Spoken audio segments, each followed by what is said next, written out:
please subscribe and don't forget to press the bell icon to get notified whenever we upload a new video.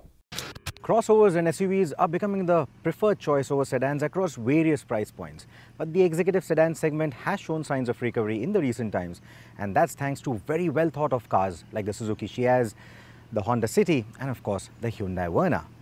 But when you say the words well thought of, one word that comes to mind is Toyota. And they now have a new contender in this space. They're calling it the Yaris. Let's first understand what is the Yaris. The Yaris is a popular model line that is available in hatchback and sedan body styles. It is based on Toyota's B platform, which was developed for all B segment vehicles. The Yaris is now in its third generation, and unlike the cute and sober Yaris sold to the United States, we get the Asia spec model that has a sportier and a more radical design. Speaking of design, it is in line with the likes of the new Prius, Camry and Corolla, and therefore you see new age Toyota design traits like the streamlined swept-back headlights that merge into the large grille element for a more harmonious face and impart the car a wide-bodied appearance. The Yaris also gets a pair of LED daytime running lights which are exclusive to the top spec trim and look rather nice. The fog lights have a tall upswept housing which adds more sophistication to the face. The side profile gets two sharp creases which lend it a sporty character. Unlike many sedans that are planned alongside a hatchback variant, the Yaris has a more balanced three-box design and the tail doesn't look like an afterthought.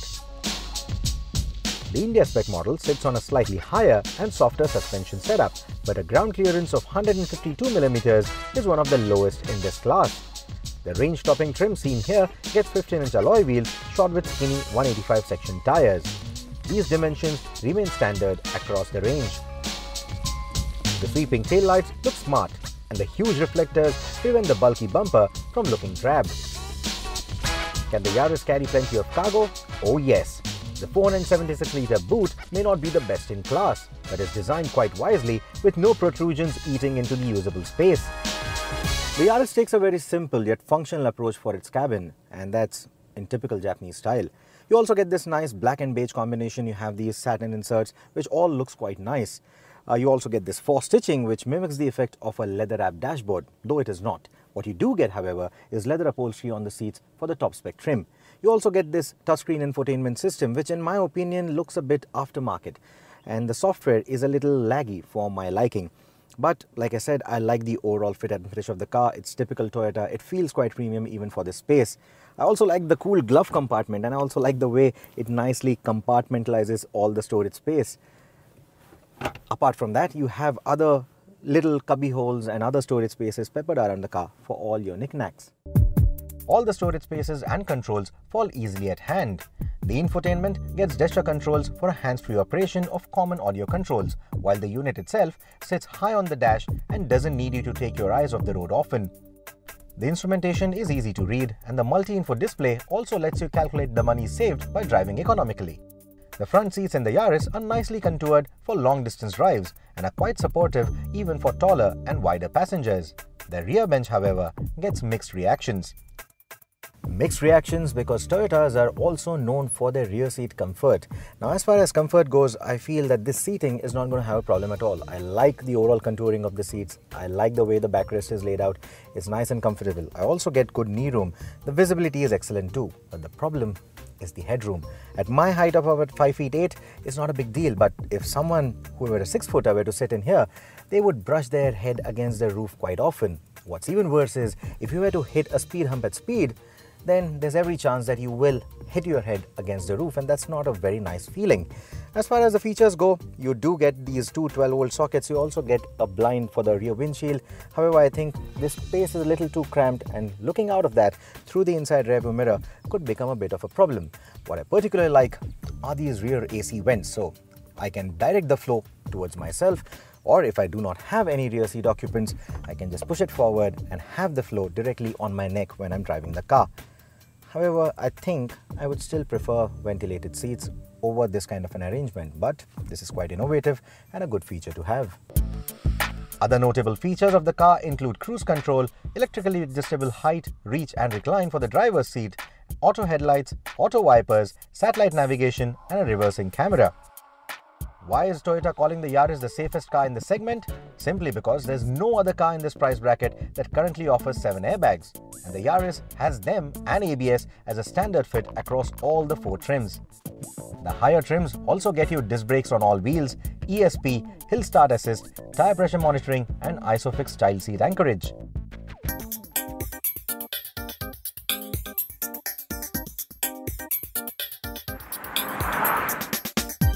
One of the most common questions that we've got regarding the Yaris ever since it was unveiled before the Auto Expo is, why is there no diesel?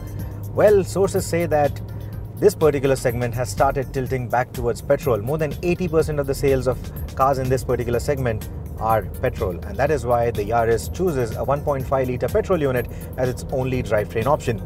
Now, this is not to be confused with the 1.5 litre engine that's also available in the Etios. That belongs to the ENR family. This is the RNR family. This one gets dual variable valve timing, which not only burns fuel more efficiently, but also makes sure that you get better fuel economy and better power and torque, which is of course a good thing to have.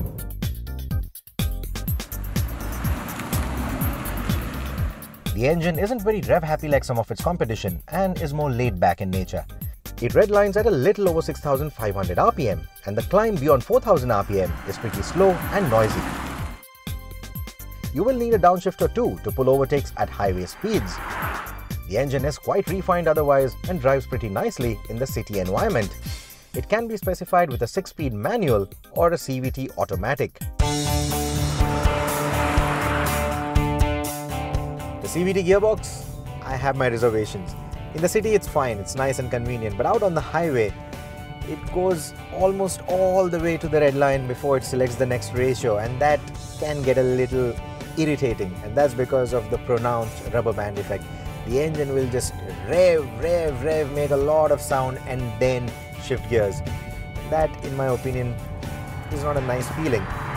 I personally like the manual transmission a little more. The engine also doesn't feel as restrained as it does with the CVT, but then you just can't ignore the convenience that the CVT brings along, can you?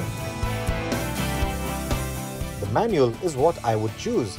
The shift quality is good and the clutch operation is light. The steering is conveniently light too. For highway use, I would have liked it to weigh a little more, and around twisties, I would have liked it to be more responsive. Toyota tells us that compared to the other Asian counterparts of the Yaris, the Indian version gets a slightly different suspension setup. It's got a slightly softer setup, it rides a little higher as well, and that is to take on the bad Indian road conditions. Now, outside of Bengaluru where we are driving this car, the roads are simply superb, they're smooth, but we did subject this car to some tall speed humps, to some undulations and to some deep potholes, and it fared excellently over all of those. It just glided over all of those. So if you are looking for a comfortable car to glide over speed humps, well, not speed humps, but at least potholes and undulations in the executive sedan space, I think the Yaris will be one of the best cars to do it in. Despite the wake steering and the laid-back engine, the Yaris is quite fun to drive around twisties. The grip from the Goodyear tires is excellent, and the chassis behaves quite well around switchbacks. But the Yaris is not a driver's car, and it doesn't pretend to be one either, nor is it trying to woo the fleet operators. Its target audience are the young buyers and the nuclear families that are looking for safe, reliable and a value for money offering. The journey won't be easy for the Yaris given the kind of competition it has to fend off from within and outside the segment. But as I mentioned in the beginning, most Toyota cars are very well thought of, and it seems like with the Yaris, they have ticked all the right boxes.